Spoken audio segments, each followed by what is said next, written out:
খেতুৱে ধৰা শীতে বাৰুকৈ দিছে পুহ মাহৰ অনুভৱ। পথাৰৰ ধান চপাই অটোৱাৰ পাছত চহা অসমীয়াৰ এতিয়া সময় কিঞ্চিত বিশ্ৰাম, আনন্দ আৰু ভোগৰ। বাৰিষা আৰম্ভ কৰা খেতিডৰাই আঘোণ পুহ মাহত লখিমীৰ ৰূপ লৈ ভঁৰালে ভঁৰালে ঠাই ল'লেগৈ। এতিয়া মুকলি হৈছে পথাৰ, আৰু এই মুকলি পথাৰতেই এতিয়া মেটমৰা আনন্দৰ সম্ভাৰ। কিয়নো আৰু কিছুদিন পাছতেই পাবহি হেঁপাহৰ মাঘ বিহু। সেয়ে এতিয়া চৌদিশে বাঢ়িছে ভোগালীৰ উৎসাহ। ভোগালী বুলিয়েই মাঘৰ উৰুকাৰ পূৰ্বে এয়া মহানগৰীৰ দ্বীপৰ বিলত বিল মাৰা উৎসৱ। দেওবাৰে পুৱাৰে পৰা হাজাৰৰো অধিক মাছমৰীয়াই বিলত নামি কৰিলে মৎস্য চিকাৰ। ৩০০ৰো অধিক নাৱেৰে মাছমৰীয়াই ধৰিলে মাছ। কোনোৱে বৰালি, কোনোৱে ৰৌ, ভকুৱা কিম্বা মিৰিকা। প্ৰকাণ্ড প্ৰকাণ্ড মাছ লৈ মাছমৰীয়াই উলিয়াই দিছে গ্ৰাহকৰ মাজত।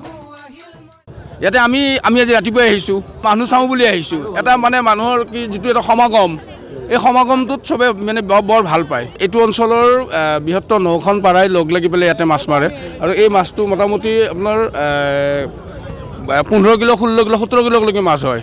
আৰু এটা আচকা ছিষ্টেমত হয়, ইয়াতে কোনো কিলো ছিষ্টেমত নহয়। ভোগালীৰ আগমুহূৰ্তত এই ৰাইজে এইটো এটা মানে আজাৰাবাসী ৰাইজ নহয়, বৃহত্তৰ গুৱাহাটীৰ ৰাইজ, এই এটা বৰ আনন্দৰ পৰিৱেশ হয়। ভোগালী বিহুৰ প্ৰাক্ষণত এইদৰেই দ্বীপৰ বিলৰ মাছেৰে এসাঁজ তৃপ্তিৰে খোৱাৰ উৎসাহ ৰাইজৰ। ইপিনে বটদ্ৰৱাত এয়া সত্ৰীয়া পৰম্পৰাৰে মাঘ বিহুক আদৰিবলৈ ব্যস্ত ভকত বৈষ্ণৱ। গুৰুজনাৰ দিনৰে পৰা চলি অহা পৰম্পৰা ৰক্ষা কৰি সত্ৰৰ ভকত বৈষ্ণৱে পাঠশিলাৰ পৰা আৰম্ভ কৰিছে হৰিধ্বনি।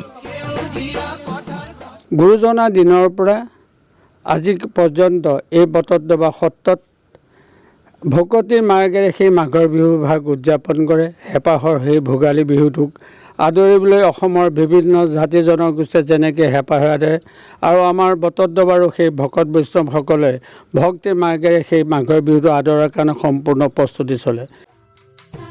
ৰাজ্যৰ ভিন্ন স্থানত ভোগালী বিহুৰ প্ৰাক্ষণত উৎসাহ উদ্দীপনাৰে ৰাইজ ব্যস্ত হৈছে প্ৰস্তুতিত।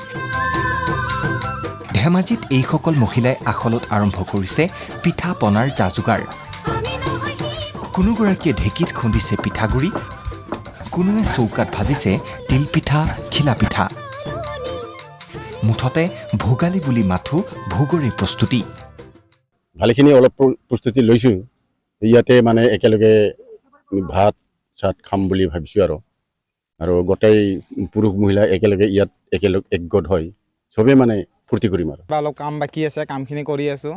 সম্পূৰ্ণ হৈ যাব, প্ৰায় 80% কাম সম্পূৰ্ণ হ'ল। আপোনালোকৰ আৰু 20% কাম আছে, 20% কাম সম্পূৰ্ণ হৈ যাব বিহুৰ আগতীয়াকৈ। ওৰাং, লক্ষীপুৰ আদিকে ধৰি ভিন্ন স্থানত পথাৰে পথাৰে ৰাইজ ব্যস্ত হৈছে ভেলাঘৰ নিৰ্মাণত। খৰি, খেৰ, বাঁহ গোটাই পুৰুষ মহিলা সকলোৱে মিলি আৰম্ভ কৰিছে ভিন্ন আৰ্হিৰ ভেলাঘৰ নিৰ্মাণ। উৰুকাৰ নিশা একেলগে এসাঁজ খাই বিহুৰ পুৱা অগ্নিদেৱতাক সেৱাৰ উদ্দেশ্যেৰে এই মেজি ভেলাঘৰ নিৰ্মাণত ব্যস্ত ৰাইজ। ভোগালী বিহু বুলি চলাইছো, আৰম্ভ কৰিছোঁ ভোগালী বিহুৰ কাৰণে এতিয়াৰ পৰা। বিহু বুলি মই নাৰিকল দিয়া পিঠা, তিল দিয়া পিঠা, তাৰপাছত মালপোৱা পিঠা থাকিব, ঘিলা পিঠা থাকিব, তাৰপাছত নাৰিকলৰ লাড়ু, তিলৰ লাড়ু, সেইকেইটা থাকিব সদ্যহতে। সমানেই ব্যস্ত হৈছে গুৰ ব্যৱসায়ী, মৃৎশিল্পীসকলো। চিলাপথাৰত কুঁহিয়াৰ তলি শালত গুৰ প্ৰস্তুতত ব্যস্ত এইসকল কৃষক। আনহাতে বাইহাটাত এইসকল মৃৎশিল্পীয়ে বিৰামহীনভাৱে বিহু উপলক্ষে তৈয়াৰ কৰিছে মাটিৰ বাচন বৰ্তন। Bureau report, ND24।